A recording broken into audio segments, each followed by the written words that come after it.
Está no ar o Lições da Bíblia, o nosso encontro semanal de estudo profundo da Palavra de Deus. E hoje vamos continuar estudando a carta aos Colossenses e especialmente vamos nos concentrar no tema da reconciliação e da esperança. É sobre isso e muito mais o Lições da Bíblia que está começando agora.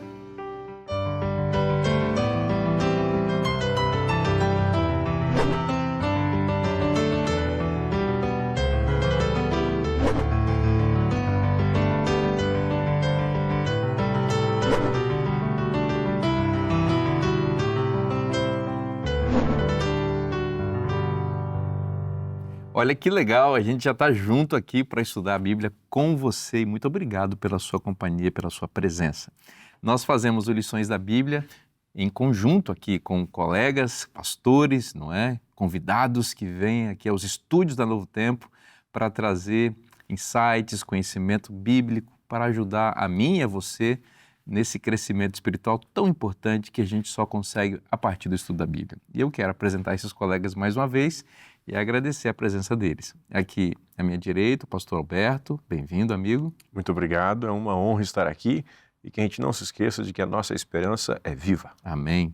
Aqui à minha esquerda, o pastor Patrick. Bem-vindo, amigo. Muito obrigado, pastor Vinícius, queridos colegas. Pastor, aproveitando esta oportunidade, gostaria de mandar um abraço carinhoso e especial a todos os nossos diretores e diretoras da Escola Sabatina, nossos queridos professores, promotores de classe, secretários, toda a equipe envolvida, nossos queridos alunos da Escola Sabatina. Um abraço carinhoso e especial para todos vocês que sábado após sábado faz com que a Escola Sabatina seja viva e aconteça na sua igreja local. Que legal, muito bem lembrado, pastor, muito obrigado, porque essa turma que você mencionou é muito importante, que recebe nossos alunos todos os sábados, né? Os nossos convidados, inclusive aqueles que assistem Lições da Bíblia nas nossas igrejas adventistas, né? Amigo, pastor Adenilton, bem-vindo também mais uma vez.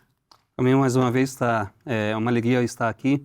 Eu quero aproveitar também e mandar um abraço para o pessoal da Igreja Brasileira de Chicago, da Igreja Adventista Brasileira de Chicago.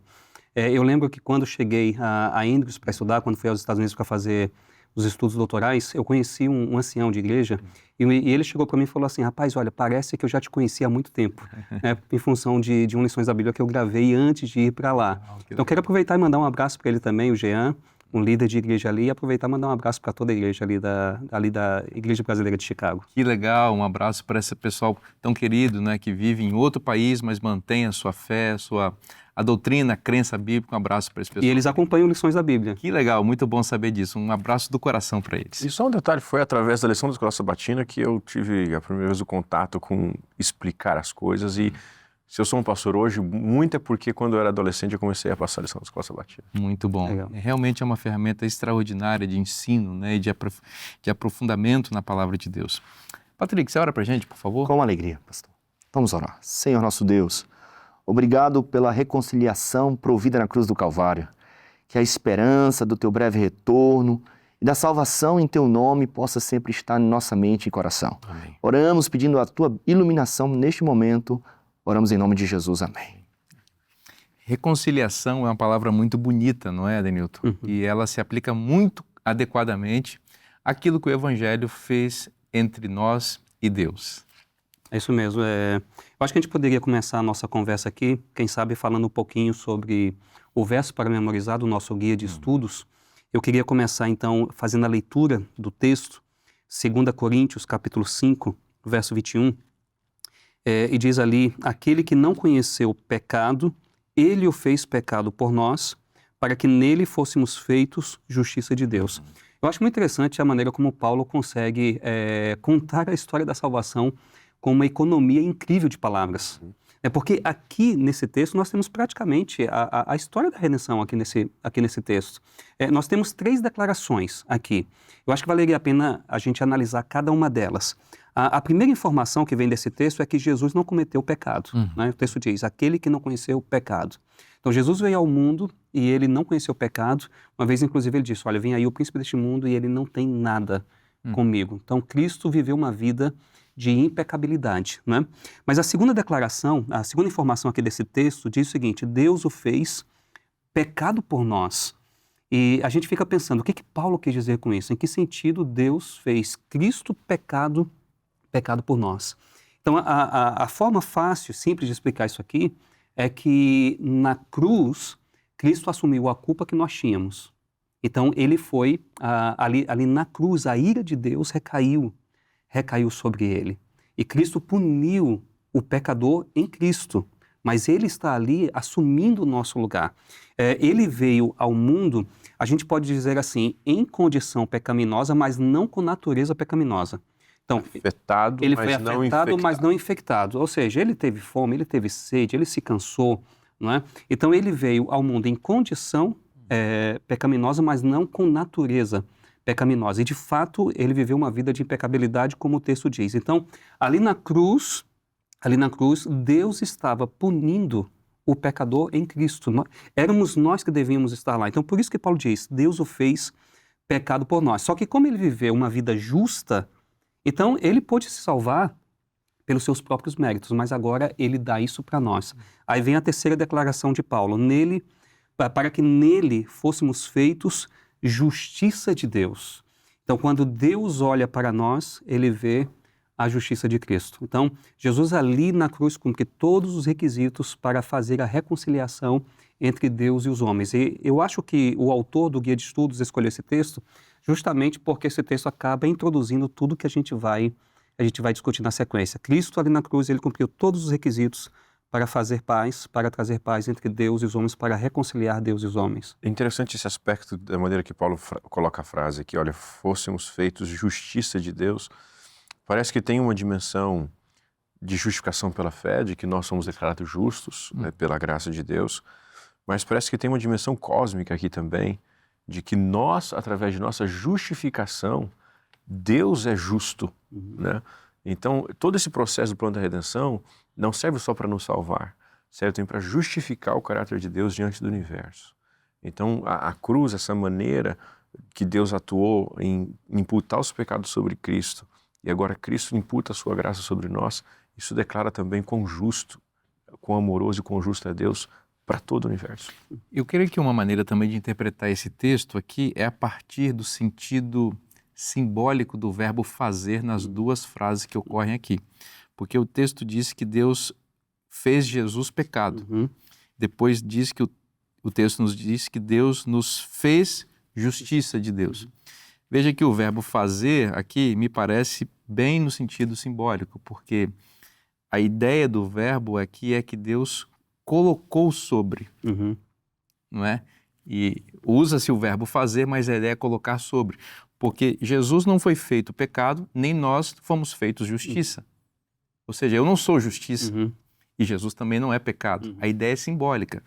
A ideia é que Deus colocou o pecado sobre Cristo e este ato fez com que ele tivesse legitimidade para colocar a justiça em nós. Então, Cristo não tinha pecado e recebeu. Nós não tínhamos justiça e recebemos. Então, foi o ato e a escolha de Cristo em assumir isso que possibilitou que nós tivéssemos a justiça. É aquela frase linda que nós repetimos muitas vezes, né? Cristo foi tratado como nós merecemos para que nós pudéssemos ser tratados como Ele merece. Coisa impressionante, né? Bendito seja Deus. E através desse sacrifício de amor, Deus faz reconciliação das obras más. E eu gostaria de lançar mão dos versos 21 e 22 para falarmos alguma coisa sobre o tema. Eu gostaria de ler com vocês o verso 21, capítulo 1 de Colossenses, verso 21, que vai dizer: E a vós outros também que, outrora, erais estranhos e inimigos no entendimento pelas vossas obras malignas. Parece que os colossenses e os gentios estavam passando por algum tipo de alienação de Deus e uma certa hostilidade em relação a Deus. O homem não estava apenas distante de Deus, eles eram inimigos de Deus. Eles não estavam apenas cegos, eles eram rebeldes contra Deus. A inimizade aqui é conceitual e também moral. Percebam bem, e inimigos no entendimento. Isso é interessante a gente entender isso, porque o entendimento errado produz obras erradas. Exato. Sabe, o pensamento dirige então o comportamento. E as obras malignas são frutos de entendimentos errados. Muito bom. É isso que está descrevendo aqui. E agora eu gostaria de convidar você, juntamente comigo, nós aqui, a lermos o verso 22. Esse verso 22 impacta o nosso coração e precisamos fazer com que essa joia esteja internalizada na nossa mente e no nosso coração. O verso 22 vai dizer: agora, porém, vos reconciliou no corpo da sua carne, mediante a sua morte, para apresentar-vos perante ele santos, inculpáveis e irrepreensíveis. Que texto poderoso! Olha que bênção maravilhosa da reconciliação.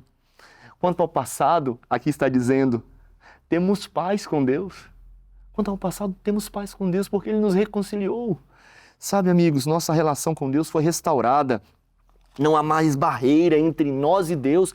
É o que está também em Romanos, capítulo 5, verso 1. Fomos justificados, a inimizade foi tirada, foi removida, o muro da separação foi quebrado. E toda a condenação foi então cancelada. Romanos 8, verso 1. Toda a justiça de Cristo agora foi imputada em nós. Segunda carta aos Coríntios, capítulo 5, verso 21. E agora temos paz com Deus, temos a paz de Deus e temos conosco o Deus da paz. E preste bem atenção, olha para o presente, porque esse texto, além de nos fazer um convite para o passado, também nos convida para o presente. Olha só, Deus não apenas nos reconciliou consigo por meio de Cristo, são agora santos. A Bíblia vai chamar santos. Que coisa interessante. Nós somos, e a finalidade da reconciliação é a santificação. Somos santos. Antes servíamos prazerosamente o pecado, mas agora nós somos santos. Agora nós somos inteiramente consagrados e separados para Deus. E vai ter uma outra palavrinha, inculpáveis. A palavra grega aqui que aparece nos dá um sentido de sem manchas. Sem manchas, nós podemos nos apresentar sem manchas, pela justiça de Cristo imputada em nós. E a Bíblia vai também descrever que somos irrepreensíveis. Quando nós temos filhos, né? Quando nossos filhos falham, fazem alguma coisa, nós falamos assim, não, nós vamos repreendê-los desta obra. Mas se temos a justiça de Cristo, diante de Deus nós somos irrepreensíveis. Não tem mais acusação, porque Cristo pagou a conta em nosso lugar. Que coisa poderosa. Esse texto, assim, enquanto ele estava falando, me chamou a atenção por um detalhe. Existe no mundo cristão, algumas pessoas dizem o seguinte, olha, Jesus aceita você do jeito que você é. Isso é verdade em parte. Isso é verdade em parte. Assim, Jesus nos chama, mas é tão tal que Jesus não aceita a gente exatamente como a gente é, que quando a gente vai a Ele muda a gente. É verdade. Não é? Por exemplo, aqui o texto está dizendo, nós éramos estranhos e inimigos. Vai a Cristo, não permanece mais do jeito que está. Não é? Então, é preciso haver uma mudança. É preciso haver uma mudança. Então, de estranhos e inimigos, agora eles se tornam santos, inculpáveis e irrepreensíveis. E Paulo diz a mesma coisa aqui em Romanos, capítulo 5, nos versos 6, 8 e 10. No verso 6 ele diz, capítulo 5 de Romanos, porque Cristo, quando nós ainda éramos fracos, morreu a seu tempo pelos ímpios. Então, nós éramos fracos. Verso 8. Mas Deus prova o seu próprio amor para conosco pelo fato de ter Cristo morrendo por nós, sendo nós ainda pecadores. Então, nós éramos fracos, nós éramos pecadores. E o verso 10. Porque se nós, quando inimigos... Então, veja, nós éramos fracos, nós éramos pecadores, nós éramos inimigos. Aí ele diz no verso 10. Fomos reconciliados com Deus mediante a morte do seu Filho. Muito mais, estando já reconciliados, seremos salvos pela sua vida. Então, de fato, Jesus nos chama como nós estamos, mas Ele nos ama muito para nos deixar como nós estávamos. Então, assim, esses textos apontam para o fato de que quando uma pessoa vai a Cristo, o resultado natural é uma mudança brusca, uma mudança radical na vida do crente. Né? Uma outra, no episódio anterior, nós mencionamos de que a epístola, ou a carta aos Colossenses, é uma carta cristológica. E olhando do ponto de vista da cristologia, ou seja, do estudo da pessoa de Cristo, É interessante você notar como que Paulo aqui, mais uma vez, ele está unindo o divino com o humano, nesse contexto aqui, né? Então, nos versos que nós temos no episódio anterior, que fala que Cristo era a imagem do Deus invisível, porque dele foram criadas todas as coisas, então ele é plenamente Deus, ele é o Criador de todas as coisas, tudo feito por ele, para ele. Mas no verso 20, ele começa a mostrar a humanidade de Cristo, diz assim, olha, havendo feito a paz pelo sangue da sua cruz. Quem tem sangue é ser humano, é homem, então é Deus, mas é homem. E agora aqui mais uma vez no verso 22, que o Patrick muito bem nos leu, ele reconciliou no corpo da sua carne. Veja, Cristo, para realizar o que ele realizou, ele precisava ser plenamente Deus e plenamente homem. Ele não é 50% Deus e 50% homem. Ele tinha que ser plenamente Deus e plenamente homem. Apenas Cristo encarnado pode trazer reconciliação. Se fosse o Deus sem encarnação, não era suficiente. E se fosse um homem sem ser Deus, não era suficiente. Mas o Deus encarnado era o que precisava ser feito para que nós pudéssemos ser plenamente reconciliados. Isso parece ser uma tônica, né, ao longo do Novo Testamento. Por exemplo, em Hebreus, quando você começa a ler Hebreus, em Hebreus 1, Hebreus começa a mostrar que Jesus é igual a Deus, Jesus é Deus. Quando você vai para o capítulo 2, a tônica agora é que Jesus é homem. Inclusive, assim, no capítulo 1, o autor utiliza alguns salmos, né, para apontar para a divindade de Cristo. No capítulo 2, ele começa a falar sobre o fato de que Jesus veio morrer e apresenta Jesus de fato assim como um ser humano. E aí depois, nos capítulos 3 e 4, nós vemos ali o convite, venhamos com ousadia até o Santo Trono de Graça, porque Jesus abriu o caminho de acesso. Então, Jesus ele cumpre todos os requisitos para ser o nosso mediador no santuário celestial. No capítulo 1, ele é plenamente Deus. No capítulo 2, ele é plenamente homem. E por isso ele pode ser o nosso intercessor. Isso me fez lembrar também, a gente está falando aqui de reconciliação, tem uma declaração de Paulo em 2 Coríntios, capítulo 5, verso 18, quando ele fala do ministério da reconciliação. Eu acho isso muito, muito importante, eu acho que vale a pena trazer aqui para essa discussão, porque uma vez que nós fomos reconciliados com Deus, agora nós nos tornamos instrumentos de reconciliação. E Paulo diz que Deus nos dá o ministério da reconciliação. Acho que vale a pena ler esse texto, 2 Coríntios, capítulo 5 e o verso 18. 2 Coríntios, capítulo 5, verso 18. Onde Paulo diz o seguinte: ora, tudo provém de Deus, que nos reconciliou consigo mesmo por meio de Jesus Cristo. Então, primeiro, nós somos reconciliados a Deus por meio de Cristo. Aí o final do verso 18 diz, e nos deu o ministério da reconciliação. Paulo, como alguém completamente apaixonado pela missão, eu acho que ele não conseguiria escrever isso sem colocar essa notinha aqui no final do verso 18. Ou seja, nós somos reconciliados com Deus, mas agora nós temos o ministério da reconciliação. Então, nós imitamos a Cristo em um ministério da reconciliação. Está aqui novamente a ideia de discipulado e de imitação de Cristo. Exatamente. Que bom saber que Deus fez paz conosco, né, por meio do Evangelho, reconciliou nosso entendimento com o entendimento dele, para que nós possamos praticar obras justas e ajudar outras pessoas também a conhecer a Deus e ter paz com Deus. Nós vamos fazer um breve intervalo agora, não saia daí, o programa Lições da Bíblia volta já já.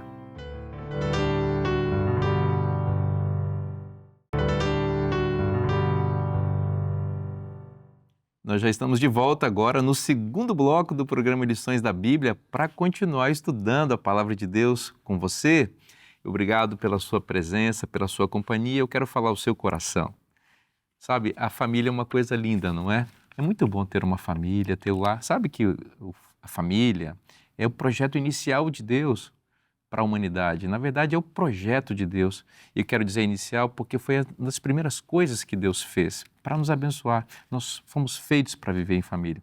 Mas, infelizmente, o pecado danificou as nossas relações, não é? Prejudica o nosso relacionamento com o cônjuge, com os filhos, e aí vem desarmonia, vem separação, vem adultério, vem uma série de coisas que atrapalham muito a nossa vida, não é? E Deus quer restaurar isso. Um dos motivos centrais do Evangelho também é restaurar nossos relacionamentos familiares, porque Deus salva as pessoas também em família. E é por isso que nós estamos lançando essa revista Esperança muito especial, uma edição especialmente para falar de família. para falar de restauração de lares, para falar de casamentos edificados na palavra de Deus, para falar de educação de filhos, para ajudar você a se desenvolver na fé, vivendo essa experiência não sozinho. Ninguém é uma ilha, vivendo em família. Sabe, existe esperança para a sua família se eventualmente ela está passando por dificuldade e eu tenho certeza que essa revista vai ajudar você. Então faz o seguinte agora, pega o seu celular, isso mesmo, e manda uma mensagem de WhatsApp para esse número que está aparecendo aí agora na sua tela, que a nossa equipe vai acolher com muito carinho a sua mensagem, vai fazer um cadastro bem rápido para você e você vai receber na sua casa, no seu lar, essa revista que é um presente de Deus para abençoar a sua família. Um oferecimento dos Anjos da Esperança, por isso você não tem que pagar nada por isso, tá bom? Então, não deixe de mandar, mande agora mesmo essa mensagem para você receber essa revista muito especial. A gente está falando de reconciliação, não é? E reconciliação promove esperança, não é, Denilton? É isso mesmo. Paulo é o tipo de pastor, Paulo é o tipo de evangelista que ele está preocupado não somente em trazer as pessoas ao conhecimento de Cristo, mas ele quer que as pessoas permaneçam ali. Uma vez que nós fomos reconciliados com Cristo, nós precisamos permanecer em Cristo. Paulo está muito preocupado com isso. Eu acredito que Paulo aprendeu isso com Cristo. Né? Em um episódio anterior, alguns episódios anteriores, nós comentamos, falamos sobre João 15, né? Jesus falando ali sobre a permanência. Começar a carreira cristã, eu acho que não é difícil. Quando nós fazemos o evangelismo, quando nós falamos de Cristo, as pessoas se encantam com a mensagem do evangelho, porque é uma mensagem muito bonita e as pessoas vêm. Mas só que começar a jornada não significa que a pessoa vai terminar a jornada. E Paulo está muito preocupado em não somente iniciar a jornada, mas completar a jornada. Inclusive, ele se preocupava com a vida dele mesmo, né? No finalzinho da vida ele diz, olha, eu combati o bom combate, completei a carreira. E Paulo, então, quando está escrevendo para a sua audiência, ele toca nesse ponto da permanência. E ele faz isso aqui em Colossenses, no capítulo 1, verso 23, ele diz assim, capítulo 1, verso 23, se é que permaneceis na fé. Não é somente permanecer, mas permanecer na fé. E fé aqui, a gente pode dizer que é o conjunto dos ensinos né, de Cristo, dos apóstolos, né? Então, permanecer nisso aí. Mas como é que a gente permanece? Aí Paulo fala de 3 maneiras, né? Número 1, nós permanecemos na fé alicerçados. Número 2, nós permanecemos na fé firmes. E número 3, nós permanecemos na fé não nos deixando afastar da esperança. Né? Eu quero me delongar aqui nessas 3 informações. Como a gente permanece na fé? Ele diz, primeiro, nós permanecemos alicerçados. Ou seja, Paulo está dando a ideia de um sólido fundamento. Né?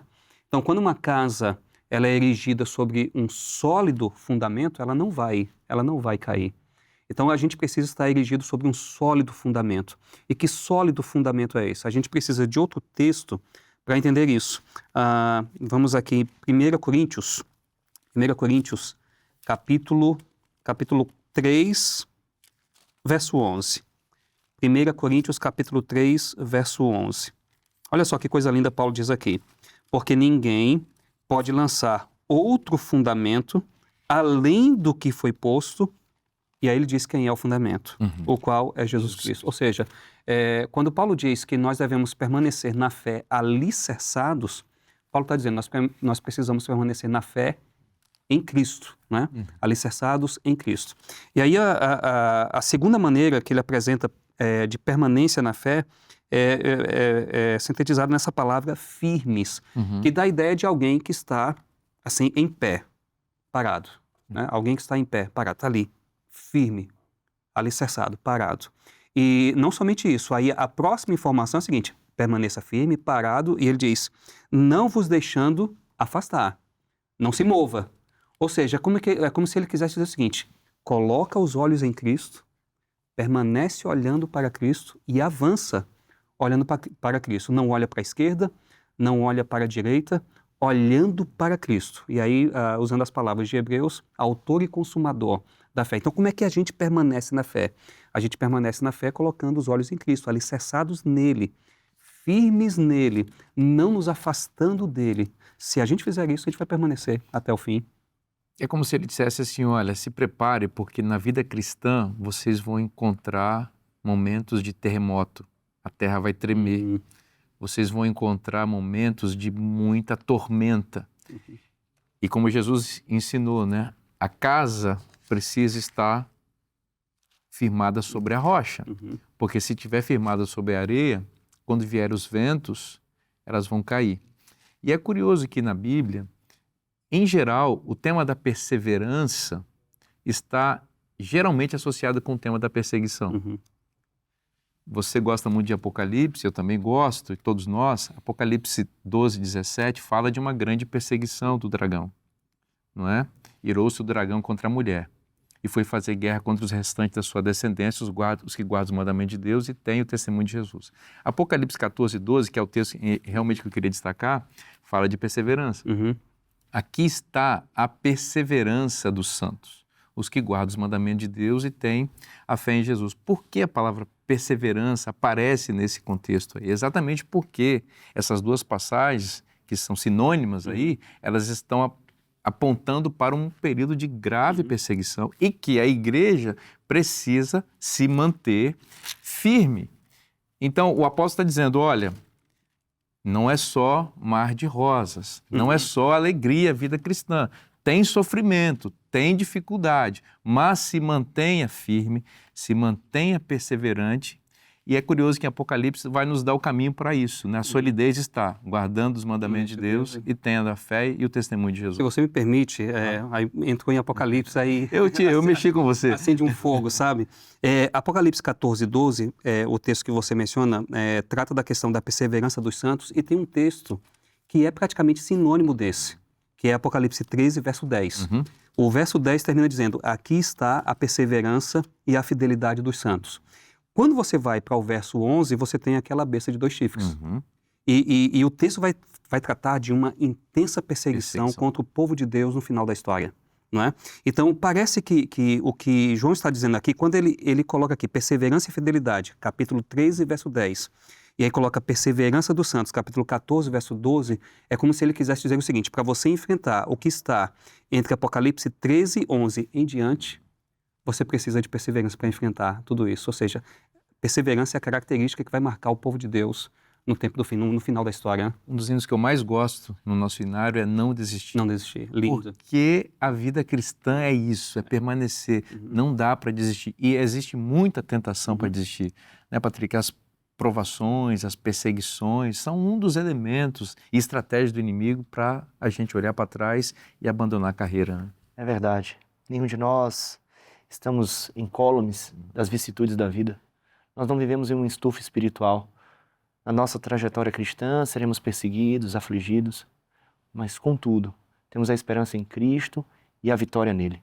Por isso devemos sempre ter Cristo adiante de nós, porque Ele é o nosso salvaguarda. Amém, amém. E é com Ele que nós mantemos, né, a nossa jornada, a nossa carreira cristã. Um detalhe interessante do verso 23, que a gente está explorando agora, gostaria de ler ele de novo, Colossenses capítulo 1, verso 23, diz: se é que vocês permanecem na fé, alicerçados e firmes, não deixando afastar da esperança do evangelho que vocês ouviram e que foi pregado a toda criatura debaixo do céu, do qual eu, Paulo, me tornei ministro. A primeira coisa é quão lindo é saber de que já na época de Paulo, no final da vida missionária de Paulo, o evangelho tinha sido pregado, ou seja, de alguma maneira, todo o Império Romano, o mundo conhecido da época, já tinha pelo menos ouvido falar algo do Evangelho. Mas algo que eu gostaria de destacar é o conceito de esperança. Veja, a esperança é um conceito central, tanto no Antigo quanto no Novo Testamento. Então, não é à toa que a Novo Tempo é o canal da esperança. Não é à toa que a revista chama Revista Esperança. A esperança é central, né? É um conceito central no Antigo e Novo Testamento. Não quero me alongar ou também trazer informações necessárias, mas só alguns detalhes interessantes sobre isso. No hebraico, a gente que é no Antigo Testamento, a gente tem 2 palavras para esperança. Porque em português, esperança ela tem um significado sempre mais, às vezes, abstrato, a expectativa, né? Mas na Bíblia nem sempre é assim. Às vezes, esperar é como eu pedir algo pelo aplicativo, uma comida pelo aplicativo, estou esperando chegar. Não é uma expectativa, só estou ali esperando os meia hora, 40 minutos. Então você tem essa ideia, a palavra yahal em hebraico tem essa ideia de apenas esperar. Mas tem uma outra palavra que chama kavá. Essa palavra, a raiz dela é de um verbo que significa esticar. A ideia é como se você estica a corda e ela tensiona. E você está sempre em expectativa, né? Essas duas palavras, elas se unem no Salmo 39, verso 7. E esse é um salmo bonito, porque lembra também de eu vou dizer um jargão adventista, que foi muito tempo especialmente provocado pelo pastor Bulhon, que a esperança é Jesus, né? Então, observe aqui o Salmo 39, verso 7.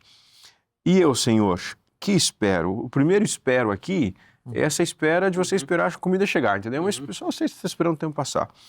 Mas aí o salmista responde, tu és a minha esperança. Ele usa essa outra palavra que tem a ver com expectativa, né? Então, assim, essa ideia de expectativa. Então, o Senhor é a nossa esperança. O apóstolo Paulo explora essa ideia de esperança. O Novo Testamento, lógico, foi escrito em grego, não em hebraico, mas Paulo, ele usa aqui, no verso 23, ele usa a ideia, a esperança do evangelho. Depois, no verso 27, ele vai dizer a esperança da glória. E 1 Pedro, capítulo 1, verso 3, diz que a esperança é viva. Amém. Certo? Então, você tem vários conceitos sobre esperança. A primeira delas é essa expectativa que o Evangelho proporciona, de que a vida não se resume a este mundo, a vida se resume a algo melhor, né?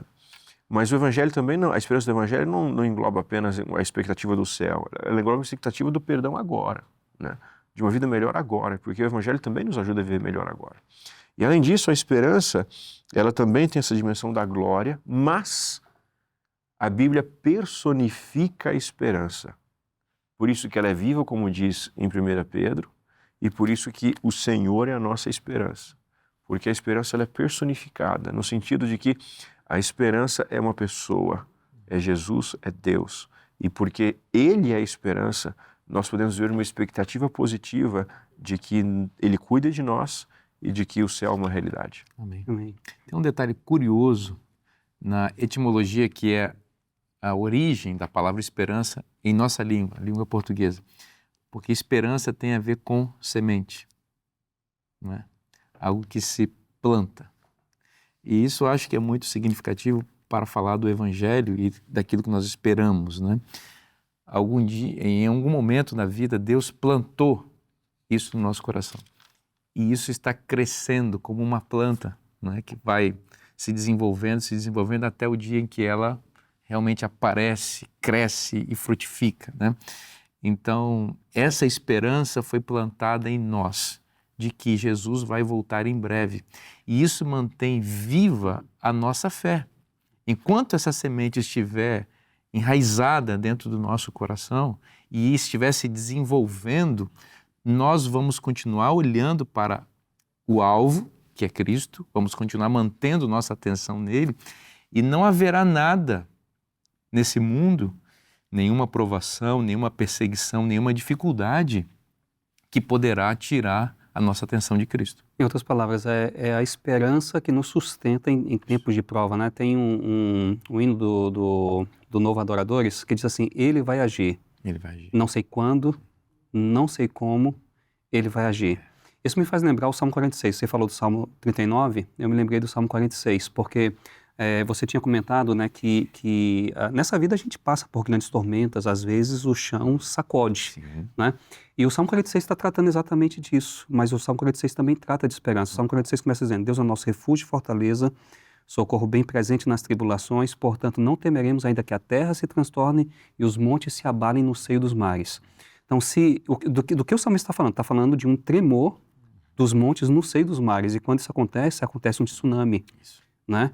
Mas o salmista continua dizendo o seguinte, há um rio, cujas correntes alegram a cidade de Deus. Aí você mencionou um pouquinho de hebraico, eu vou entrar também aqui um pouquinho, porque o texto original não diz há um rio, o texto original diz simplesmente um rio. Então tem uma tormenta e aí o salmista diz um rio.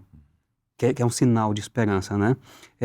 Cujas correntes alegram a cidade de Deus, santuário das moradas do Altíssimo. E depois o texto vai dizer, o Senhor dos Exércitos está conosco, o Deus de Jacó é o nosso refúgio. Então o Salmo expressa a esperança de que Deus vai lutar, de que Deus vai agir. E em tempos de prova é isso que sustenta, é isso que nos sustenta. Quando a gente sabe que quando a gente tem a confiança de que mais cedo ou mais tarde Deus vai colocar a mão e Ele vai agir, isso nos ajuda a atravessar a tormenta, a E prova. você menciona perseverança, é muito mais fácil perseverar se eu tenho esperança. É muito Claro. mais difícil perseverar se eu não tenho uma expectativa de que dias melhores virão, né? Mas quando vem as tribulações e eu sei, eu tenho essa esperança, é muito mais fácil perseverar hoje. O apóstolo Paulo agora ele conclui no verso 24 essa ideia, ele fala de perseverança, fala de esperança, agora no verso 24 ele diz assim, olha, agora me alegro nos meus sofrimentos por vocês e preencho o que resto das aflições de Cristo na minha carne, a favor do corpo, que é a igreja. Então veja, Paulo de novo fala de alegria, mas essa declaração de Paulo aqui, e o amigo Patrick é do Rio de Janeiro, a gente fica sempre falando que o Rio de Janeiro não é para amadores, mas Paulo também às vezes não é para amadores, no sentido de que, claro, que todo mundo pode ler Paulo e entender, porque a Bíblia é inteligível para todas as pessoas, mas Paulo às vezes traz algumas expressões que deixam uma pulga atrás da orelha, né? Ele diz assim, olha, preencho o que resta das aflições de Cristo. O que Paulo está querendo dizer com isso? Parece que Paulo está dizendo que o sofrimento de Cristo não foi completo. Alguém pode ler esse texto e entender assim, olha, mas faltou algo para Cristo fazer que Paulo tem que fazer? Porque Cristo fez tudo já. Cristo é suficiente, ele já sofreu o que tinha que sofrer. Qual que é essa ideia? Há muitas explicações para isso. Para mim é que uma das que faz mais sentido e que realmente eu acho que capta a essência de preencher as aflições de Cristo é uma experiência que o próprio Paulo experimentou. Vamos nos lembrar, em Atos capítulo 9, descreve a conversão de Paulo. E nós vemos também ali a descrição lá em Filipenses, no começo, na metade da lição, mais ou menos, de que Paulo era fariseu de fariseu, hebreu de hebreu, perseguidor da igreja. Então Paulo perseguia a igreja. Quando ele ia para Damasco, perseguia os cristãos de Damasco, na estrada Jesus aparece para ele. Mas curiosamente, o que Jesus pergunta para Paulo? A pergunta lógica seria assim, Paulo, por que você está perseguindo a minha igreja? Correto? Essa era a pergunta lógica, porque Paulo perseguia os cristãos. Mas a pergunta de Cristo para Paulo é, Paulo, por que você me persegue? Olha, Paulo nunca perseguiu Jesus. Paulo não conhecia Jesus. Ele perseguia a igreja. Então, o preencher do sofrimento de Cristo aqui é que há uma ligação tão íntima entre Cristo e a igreja que quando a igreja sofre, Cristo sofre. Quando Paulo sofria, Cristo sofria. Eu acho que esse é o sentido desse texto. Extraordinário, muito boa explicação e a gente pode participar também do sofrimento de Cristo e isso é glorioso para todos nós. Ele já sofreu em nosso lugar, já nos deu o direito a ter a vida eterna e enquanto passamos pelos vales da sombra e da morte, nós temos a presença dele confortando o nosso coração e nos guiando para a esperança. Nós vamos fazer um breve intervalo, não sai daí, o Lições da Bíblia volta já já.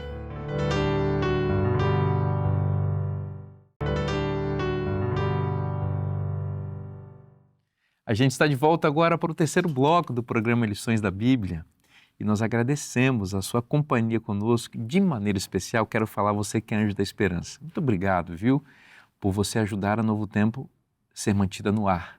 A Novo Tempo é um grande milagre de Deus e ela é feita com as orações, com as doações, não é? Com as pessoas que dedicam tempo também para estar aqui, mas eu destaco as doações que é a sua parte nesse processo tão lindo, não é? Você já percebeu que na Novo Tempo nós não temos intervalo comercial. Nós temos intervalo, blocos entre os blocos dos programas, mas quando você vai para esse intervalo, o que você encontra lá? Você encontra mais mensagem de esperança, você encontra mais dicas do coração, você não encontra nenhum produto sendo vendido. Você já parou para pensar o que significa isso? Esses horários poderiam ser vendidos para empresas que poderiam vender seus produtos aqui. Mas nós escolhemos não fazer isso. Por quê? Porque nós dedicamos toda a nossa programação para pregar o Evangelho. E é por isso que nós precisamos de doações para manter a Novo Tempo no ar. Eu agradeço você que faz isso e quero convidar você que ainda não é anjo da esperança a se tornar também um anjo da esperança enviando suas ofertas para cá.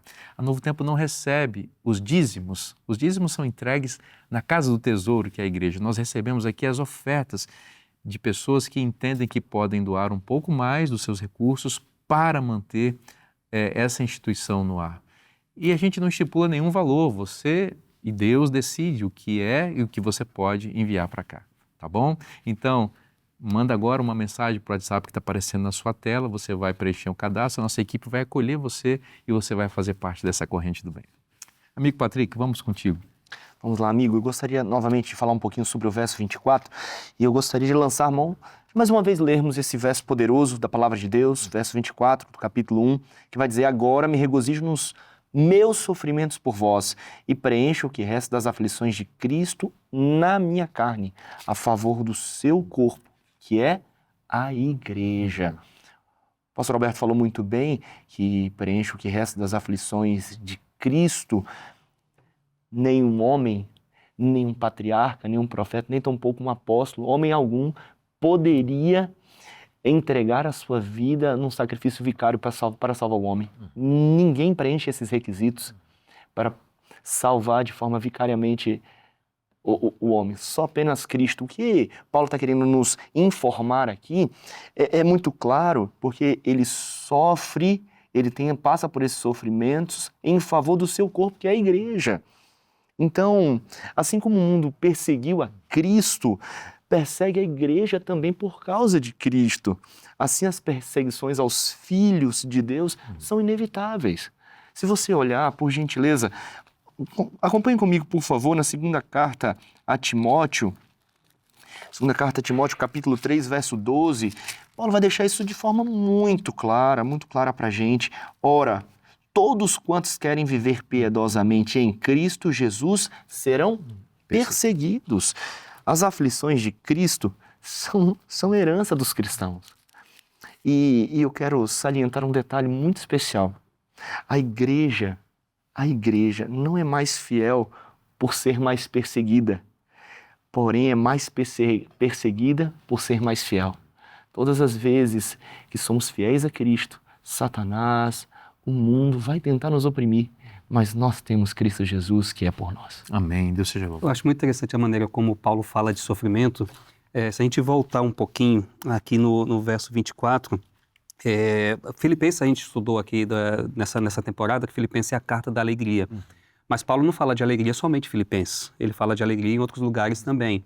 Inclusive aqui em Colossenses ele também trata do tema da alegria. E aqui no verso 24 do capítulo 1, uma declaração muito forte, Paulo diz: agora me regozijo nos meus sofrimentos. Alegria no sofrimento. Alegria no sofrimento. Aí alguém que está lendo esse texto pode se perguntar o seguinte: seria Paulo uma espécie de masoquista? Como é que alguém se alegra no sofrimento? Alguém só pode dizer isso porque ele sabe que o sofrimento é parte de um plano maior, tem alguma coisa maior. Ele é apenas um personagem em uma história muito maior, a história do Evangelho. E é interessante que quando ele vai falar do Evangelho, ele vai utilizar a terminologia de mistério, nos versos 26 e 27, que esse aqui é outro ponto muito interessante. O Alberto disse no bloco anterior que Paulo não é para amadores, às vezes dá um pouquinho de trabalho a gente entender o que Paulo quer dizer. Mas se a gente prestar atenção no texto, a coisa começa a ficar clara. Eu queria ler esse texto aqui, o verso 26 e o verso 27, quando Paulo está falando sobre essa questão do mistério, né? Primeiro, eu acho que vale a pena voltar aqui para o verso 25, porque no verso 25 ele termina falando sobre o cumprimento da palavra de Deus. E a ideia de mistério que vai ser apresentada no verso 26 tem relação com o que ele disse no verso 25, a palavra de Deus. Aí no verso 26, ele diz: o mistério que estivera oculto dos séculos e das gerações, agora, todavia, se manifestou aos santos. Verso 27, aos quais Deus quis dar a conhecer qual seja a riqueza da glória deste mistério entre os gentios, isto é, Cristo em vós, a esperança da glória. Eu destaco aqui 4 características desse mistério, talvez 5, se a gente voltar para o verso 25. De novo, o verso 25 ele fala sobre o pleno cumprimento da palavra de Deus. Aí ele vai explicar o que é isso. O pleno cumprimento da palavra de Deus é o mistério de que ele está falando. E aí no verso 26, ele vai começar a dar algumas características. Característica número 1, esse mistério estava oculto dos séculos e das gerações. Característica número 1. Isso aqui me faz lembrar, por exemplo, o que ele fala lá em Gálatas, capítulo 3, verso 8, quando ele diz que Deus pré-anunciou o evangelho a Abraão. É como se ele quisesse dizer o seguinte, que as boas novas de salvação não começaram a ser pregadas com ele. Isso começou a ser pregado lá atrás. Então, em Abraão, quando Deus disse, em ti e na tua descendência serão benditas todas as nações da terra, então Deus já estava pré-anunciando o evangelho para Abraão. Então, esse mistério ele se manteve durante as gerações. Característica número 1. Característica número 2, no final do verso 26, se manifestou aos santos. Então, esse mistério estava oculto durante gerações e agora se manifesta aos santos. Mas o leitor ainda está se perguntando, Paulo, explica para mim, o que é esse mistério? Tenta colocar isso em uma frase, em uma palavra. Aí ele continua aqui no verso 27. Aos quais Deus quis dar a conhecer qual seja a riqueza da glória deste mistério entre os gentios. Ou seja, esse mistério que estava oculto, que agora se manifestou, esse mistério está sendo proclamado entre os gentios. Aí agora a gente já começa a ter uma ideia de que mistério é esse. E para finalizar, os gentios era misterioso. para os gentios era misterioso. Mas aí agora ele termina e ele diz assim, quando ele fala do mistério entre os gentios, isto é. Aí agora ele explica. Cristo em vós. Cristo em vós, a esperança da glória. E para que não fiquem dúvidas, se a gente vai aqui para o capítulo 2 e o verso 2, ele vai falar sobre o mistério novamente. Capítulo 2, verso 2. Para que o coração deles seja confortado e vinculado juntamente em amor, e eles tenham toda a riqueza da forte convicção, do entendimento, para compreenderem plenamente o mistério de Deus, Cristo. Isso aqui é lindo demais. Isso aqui é lindo demais. Então, Paulo está falando aqui, ele diz, olha, eu me regozijo no sofrimento. Por quê? Porque ele sabe que ele é apenas um personagem de um plano muito maior, de uma história. A história de Paulo, ela está encaixada em uma história muito maior. Ele sabe que no final, tudo vai acabar bem. E aí outro ponto importante sobre a questão do mistério, Paulo era alguém que lia muito o Antigo Testamento. Eu acredito que quando ele fala do mistério, ele está pensando também no livro de Daniel. Porque o livro de Daniel fala sobre o mistério. Inclusive, quando você tem aquele sonho lá de Nabucodonosor, que ele chama as pessoas para interpretarem e os sábios não conseguem, e Daniel aparece, e Daniel diz assim, há um Deus no céu que revela mistérios. E que mistério é esse revelado? É a superintendência de Deus na história humana. Deus conduzindo a história humana. Então, com isso, Paulo quer dizer que o Evangelho é Deus mostrando, eu tenho tudo sob controle. Amém. Então o homem caiu em pecado, mas Deus está dizendo, eu tenho tudo sob controle. E eu gosto de pensar o seguinte, se Deus tem este mundo sob controle, Ele tem também a nossa vida nas mãos dele sob controle. Se Ele pode conduzir a história do mundo, Ele pode conduzir também a história da nossa vida. Eu acho que isso aqui é uma coisa muito linda para todos nós refletirmos e colocarmos em prática. Eu acho que faz muito sentido essa conexão com Daniel, porque especialmente as profecias de Daniel apontam ou revelam a superintendência de Deus na história e a preservação do remanescente em face das terríveis perseguições que o dragão, usando os seus agentes, fazem contra o povo de Deus com o objetivo de eliminar o remanescente, com o objetivo final de que a semente da esperança não germinasse no mundo. Ou seja, quando toda a perseguição contra a igreja de Deus, ela tem o propósito de dizimar o povo de Deus para que Jesus não nasça. No passado era esse o objetivo. Mesmo assim, Deus foi conduzindo e preservando o seu povo para que Jesus nascesse e se cumprisse aquilo que foi prometido no passado, no proto-evangelho, e repetido a Abraão, como você mencionou, que a cabeça da serpente seria esmagada e as famílias da terra, todas as famílias da terra, todas as nações do mundo seriam alcançadas com o evangelho. É o que se cumpriu o que Paulo diz aqui. Gentios, o mistério foi revelado. E o mistério é Cristo em vocês, que não tinham esse direito, mas Cristo ofereceu isso para vocês. Né? Amém. Um aspecto interessante da ideia de mistério, especialmente no Novo Testamento, é porque Paulo chama Cristo é o mistério da encarnação, o mistério da iniquidade, o mistério da piedade, ele menciona depois em Timóteo. Mistério não é só algo que está escondido, mistério é algo que está além da capacidade humana entender se não fosse revelado. Então são coisas que nós só conhecemos porque foram reveladas. Que a mente humana pode pesquisar, pode estudar, pode ir atrás, jamais compreenderia se não fosse uma revelação de Deus. A lição, ela encerra, essa lição número 9, ela encerra com o capítulo 1 de Colossenses, os últimos 2 versos, ele diz assim, olha, este Cristo nós anunciamos, advertindo a todos e ensinando a cada um em toda a sabedoria, a fim de que apresentemos cada pessoa perfeita em Cristo. E para esse fim eu me empenho, esforçando-se o máximo possível, segundo o poder de Cristo que opera poderosamente em mim. Dois elementos rápidos aqui. A primeira coisa, a pregação de Paulo se centralizava na pessoa de Cristo, é ele a quem ele anunciava. Mas veja que não é um Cristo vazio, é um Cristo acompanhado de ensino, advertência e em toda a sabedoria. Há muitas pessoas que procuram um Cristo vazio, um Cristo místico, né? Mas é o Cristo com seus ensinos, é o Cristo com toda a sabedoria, certo? Então, eu não posso ter Cristo se eu não quero ter os seus ensinos. Eu não posso ter Cristo se eu não quero seguir as suas doutrinas. As duas coisas acompanham juntas. Então, Paulo pregava a Cristo para que eles tivessem toda a sabedoria. Não é um Cristo vazio, é um Cristo com as suas doutrinas. E ele continua dizendo, para isso, fim, eu me empenho segundo o poder de Cristo. Ou seja, você tem aqui esforço humano aliado ao poder divino. Né? E esse é um conceito central, esforço humano aliado ao poder. Esse é o segredo do sucesso.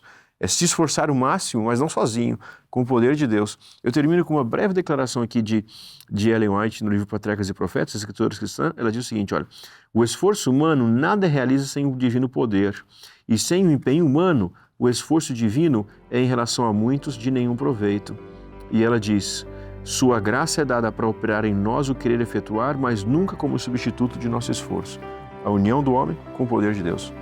A equação mais poderosa que existe é o esforço humano junto com o poder divino. Isso vai resultar numa cooperação infinita e poderosa que vai salvar a cada um de nós. Mantenha seus olhos fixos em Jesus, confia nele. Ele vai voltar e vai nos salvar. Eu espero você na próxima semana. Que Deus te abençoe muito. Um forte abraço. E não se esqueça, se está na Bíblia, é bom para você.